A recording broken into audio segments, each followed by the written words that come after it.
नमस्कार दोस्तों। आज फिर आपके सामने एक नया सब्जेक्ट लेकर आया हूँ। वैसे ये नया नहीं है, हर रोज़ आपको प्रॉब्लम आता ही है, जिसको हम आसान भाषा में बोलते हैं प्रॉस्पेक्टिंग। सुबह उठकर कहाँ जाए, क्यों जाए, लोग बीमा नहीं ले रहे हैं, क्या किया जाए। सोशल मीडिया में भी हम बहुत बड़ा मार्केटिंग करते हैं। व्हाट्सएप पे, फेसबुक पे, इंस्टा पे लोग पॉलिसी के लिए मना कर देते हैं। सभी ट्रेनर, इंडिया के मोस्टली ऑल ट्रेनर्स ऐसा दावा करते हैं कि हमारी ट्रेनिंग में आने से आपका प्रोस्पेक्टिंग 10 गुना बढ़ जाएगा, 20 गुना बढ़ जाएगा, और आप ऐसे ट्रेनिंग में जाते भी हैं। सवाल ये है, ये सब ट्रेनिंग में जाने के बाद आपका बिजनेस कैसे कितना बड़ा है? मैं जवाब देता हूँ, 10% भी नहीं। क्योंकि जो मॉडस ऑपरेंडी, जो स्ट्रेटेजी ट्रेनर सिखाते हैं, अपने बिजनेस में वो किसी न किसी तरह लागू नहीं कर सकते। इसीलिए ये प्रॉब्लम होता है।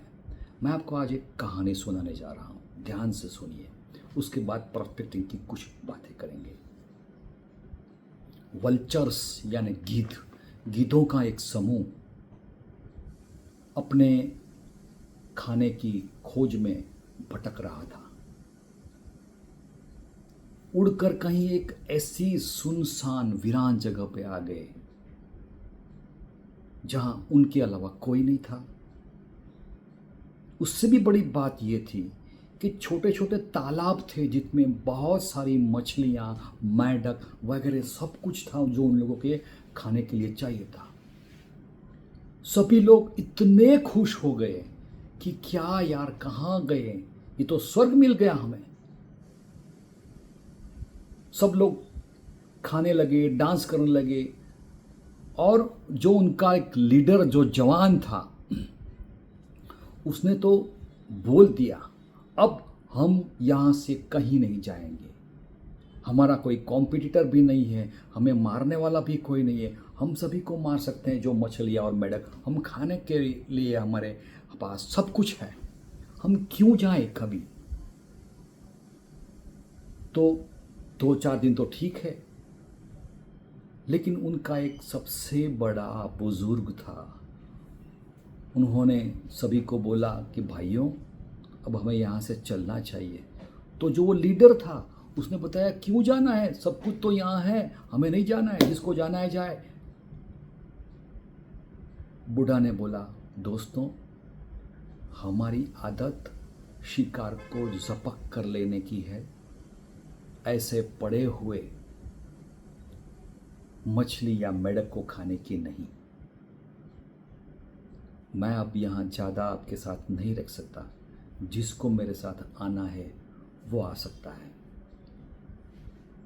कोई नहीं आया, वो अकेला चला गया और फिर अपनी पुरानी ज़िंदगी में जीता रहा। वही शिकार करता था।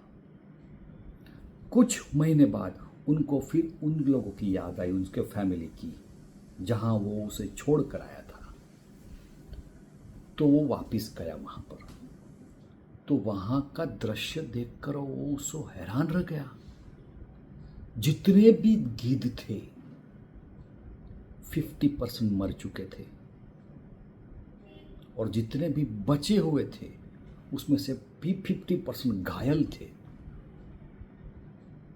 कोई कोने में बैठा है, कोई छोटी सी पेड़ की डाली पे बैठा है, कोई ज़्यादा उड़ नहीं रहा था। वो बुढ़ा था जो आया था, उसने पूछा, ये क्या हो गया, कैसे हुआ? तो वो जो लीडर बचा हुआ था, वैसे उसने बताया, हमने आपकी बात नहीं मानकर बहुत बड़ी गलती कर दी। थोड़े दिन ठीक ठाक रहा, लेकिन फिर यहाँ कोई म्यूनिसिपालिटी वाले कुत्ते छोड़ गए जो अपनी गलियों में घूमते थे। वो कुत्तों ने हम लोग को ही खाना शुरू कर दिया। और हम कहीं उड़ने के काबिल नहीं रहे थे, क्योंकि सब हमें आसान से मिल रहा था, मछली और मेंढक के रूप में। हम ज़्यादा उड़ नहीं पाए, थोड़े बहुत हम बचे हैं, बाकी कोई नहीं बच पाया है। वो बुढ़ा अफसोस किया, मैंने कहा था आप लोगों को कि ऐसा मत जियो, हमें वही ज़िंदगी जीनी चाहिए जिसके लिए हम आती है। अफसोस जताकर वो उड़ गया वापस। दोस्तों, कहानी तो ख़त्म हुई,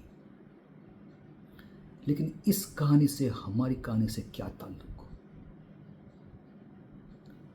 तेजी से इस बदलती दुनिया में अगर आप अपनी टेक्नोलॉजी, अपनी स्किल, अपना नॉलेज सही दिशा में यूज़ नहीं करेंगे ना, तो वही गिद्ध के समूह जैसे आप हो जाएंगे। आप सोचिए, एक डॉक्टर अगर अपना ब्रेन का उपयोग नहीं करता है तो दर्दी बचेगा? एक वकील अपने असील को बचाने के लिए तरकीब, युक्ति, प्रयुक्ति नहीं सोचता है तो क्या होगा? वैसे ही हमारा है। अगर हम मार्केट में नहीं जाएंगे तो हमारा नॉलेज, हमारी स्किल, हमारी सोशल मीडिया, जो भी आप बोलते हैं, कुछ काम का नहीं है। तो दोस्तों, आज के लिए इतना काफ़ी। फिर बहुत जल्दी आपके पास क्या किया जाए प्रोस्पेक्टिंग के बारे में, उसे लेकर फिर से आपसे हाजिर होऊंगा। अगर आपको ये वीडियो अच्छा लगा है तो कृपया उसे शेयर कीजिए, उसे लाइक करिए। Thank you very much.